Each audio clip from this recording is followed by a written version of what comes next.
Hello students, welcome to RD classes. Today our topic is consumer behavior. Consumer behaviour का मतलब होता है कि जब कंज्यूमर है अलग अलग गुड्स को कंज्यूम करता है तो कैसे कंज्यूम करता है, जो उसकी चॉइस होती है, क्योंकि जो रिसोर्सेज होते हैं हमने बात की थी कि वो लिमिटेड होते हैं और जो ह्यूमन के वांट्स होते हैं वो अनलिमिटेड होती है।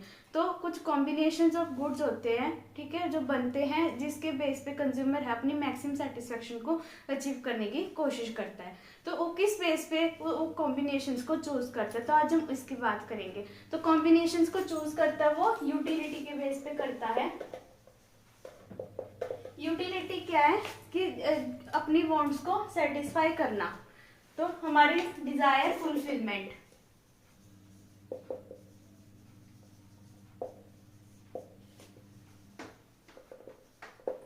अपने डिजायर्स को पूरा करना, satisfying our wants is known as utility. Utility है वो दो तरह की होती है, एक टोटल यूटिलिटी होती है, एक मार्जिनल यूटिलिटी होती है।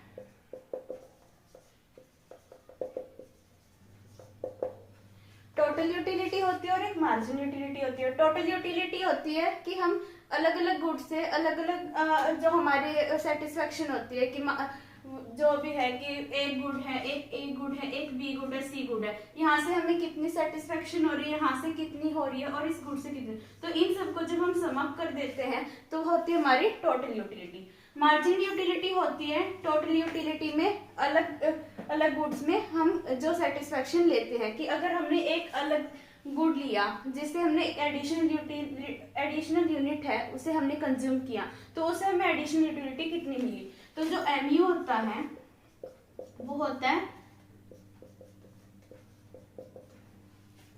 एमयू क्या होगा कि आपने एक एडिशनल यूनिट को कंज्यूम किया है तो उससे आपको एडिशनल सेटिस्फेक्शन मिली, वो कितनी मिली, वो होता है मार्जिन यूटिलिटी। बिकॉज मार्जिन का मतलब होता है यहाँ पे चेंज आना।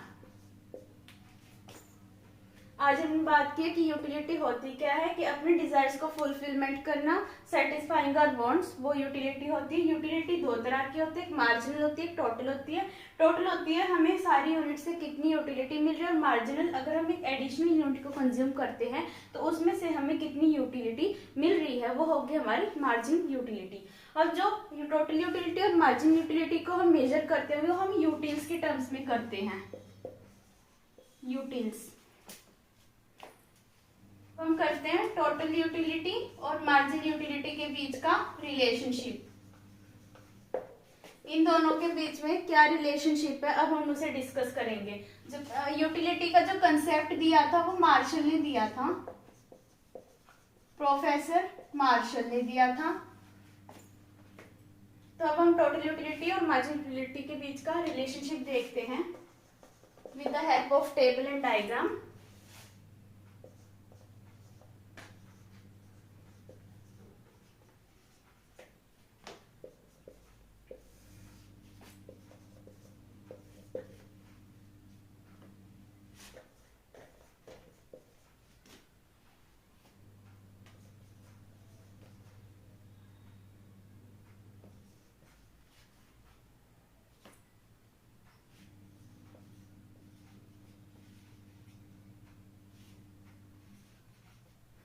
ये हमारा टोटल यूटिलिटी है। अब हम इससे मार्जिन यूटिलिटी निकालेंगे। 14 में से हम 8 को माइनस करते तो 6, फिर 19 में से 14 को माइनस किया 5, 23 में से 19 को माइनस किया 4। इस तरह से हम माइनस करके मार्जिन यूटिलिटी निकाल लेंगे।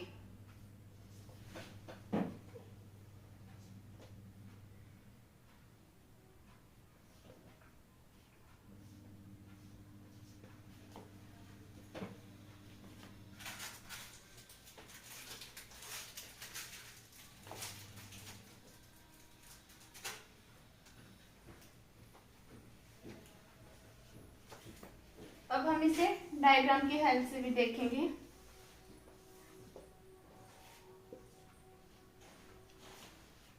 ये हमारा टोटल यूटिलिटी का कर्व होगा और ये मार्जिन यूटिलिटी का होगा। यहाँ हमारी यूनिट्स ऑफ कंज्यूम्ड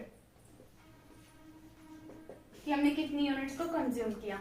तो अगर हम पहले देखें कि टोटल यूटिलिटी है वो इंक्रीजिंग रेट पे जा रही है, तो हमारा टीयू कर्व है,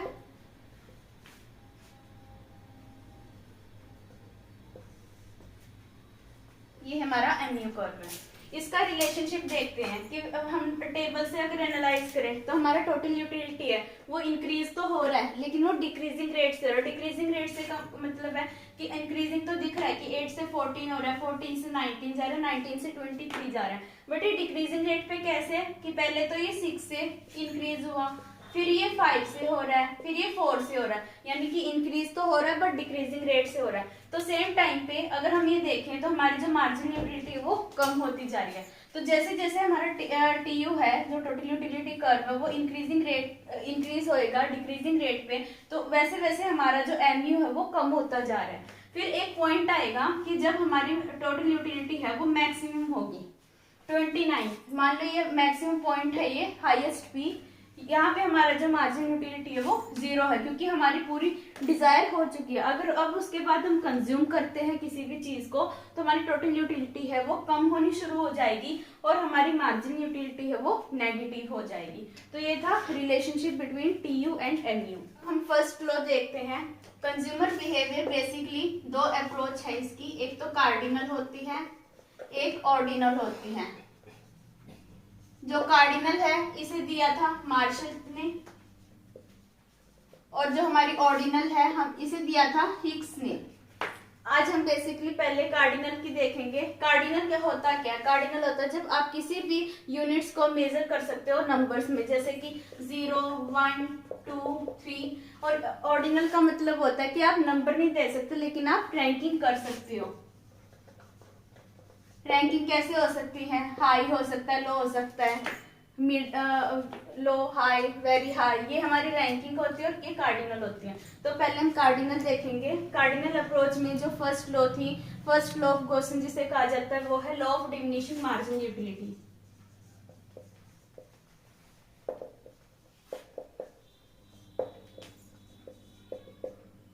पहले बेसिकली हम इसके अजम्पशन देखेंगे जिसके भी यहाँ पे उन्होंने अपनी लॉ को एक्सप्लेन किया है। इसे फर्स्ट लॉ ऑफ गॉसन भी कहा जाता है।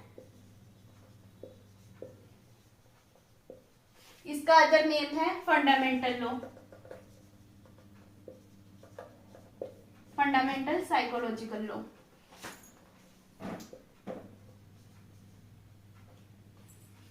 पहले हम इसकी अजम्पशन देखेंगे।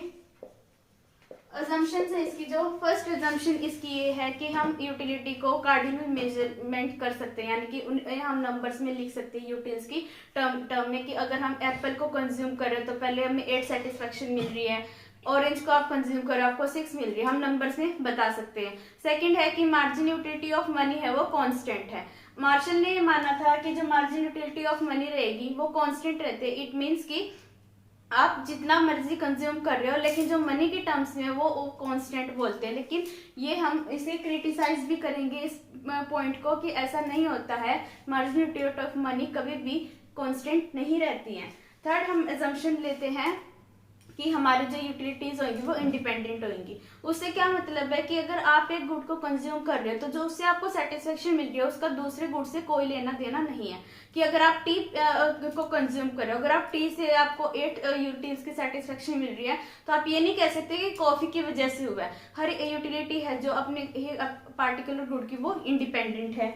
फिर फोर्थ पॉइंट है हमारा कि हमारी जो मार्जिन यूटिलिटी है वो डिमिनिशिंग होती जाएगी। मतलब कि आप जैसे ज्यादा से ज्यादा गुड को कंज्यूम करते हो आपकी जो इच्छा है उस चीज के लिए वो कम होनी शुरू हो जाती है। जैसे कि हम लेते हैं चपाती का एग्जांपल।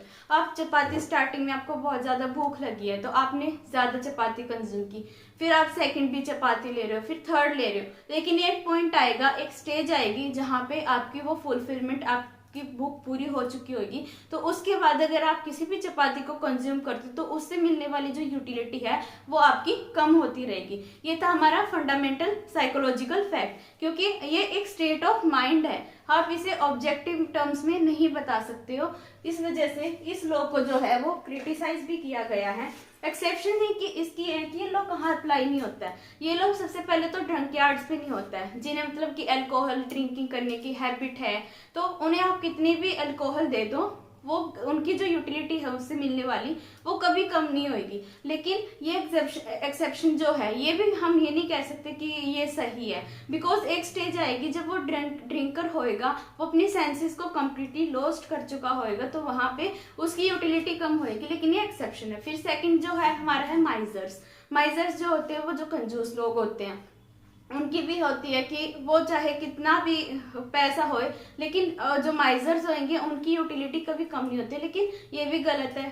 थर्ड पॉइंट है हमारा गुड बुक्स होगी, गुड पोएम होगी। अगर किसी को बुक्स रीड करने का बहुत ही ज्यादा शौक है, शायद वो उसे बार बार रीड करता रहे, उसकी यूटिलिटी कम नहीं होगी, पर एक स्टेज आएगी जब उसकी यूटिलिटी है वो कम होएगी, क्योंकि एक बुक को वो बार बार पढ़ के बोर भी हो सकता है। तो एक्सेप्शन भी ट्रू नहीं है।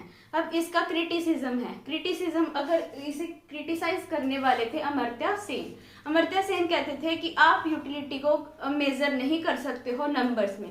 क्यों नहीं कर सकते हैं? क्योंकि एक स्टेट ऑफ माइंड है। आप नहीं बता सकते कि आपको कितनी यूनिट्स की सेटिस्फेक्शन मिल रही है। आप ये बता सकते हो कि हाँ इससे हमें ज्यादा ही सेटिस्फेक्शन मिल रही है, इससे हमें कुछ भी नहीं मिली, लेकिन आप उसे नंबर के टर्म्स में एक्सप्लेन नहीं कर सकते। सेकंड पॉइंट जो मार्शल ने कहा था कि जो मार्जिन यूटिलिटी ऑफ मनी है वो कांस्टेंट रहेगी, बट अमर्त्य सेन इसे क्रिटिसाइज करके कहते हैं कि ऐसा नहीं होता। मान लो किसी गुड का, मान लो एप्पल है, एप्पल का जो प्राइस है वो कम हो रहा है। अगर एप्पल का प्राइस कम हो रहा है तो इट मीन्स कि आपकी रियल इनकम है वो इंक्रीज हो रही है। रियल इनकम इंक्रीज होने का क्या मतलब है कि प्राइस का एप्पल कम होने की वजह से आप अब उस सेम इनकम से आप ज्यादा एप्पल को परचेज कर सकते हो। तो उस वजह से जो आपकी मार्जिन यूटिलिटी ऑफ मनी है वो कम होती है, वो कांस्टेंट कभी नहीं रहती है। प्राइस पे डिपेंड करता है मार्जिन यूटिलिटी ऑफ मनी, क्योंकि यहाँ पे हमारी परचेजिंग पावर ज्यादा हो जाती है। हमारे पास इनकम तो सेम थी, लेकिन किसी चीज का प्राइस कम होने की वजह से आप उस चीज को ज्यादा कंज्यूम कर पा रहे हो। तो ये थी हमारी आज की छोटी सी वीडियो। आई होप आप लोगों को पसंद आई होगी। अगर आपको पसंद आती है तो इस वीडियो को लाइक, शेयर और कमेंट कीजिए and please subscribe to my channel.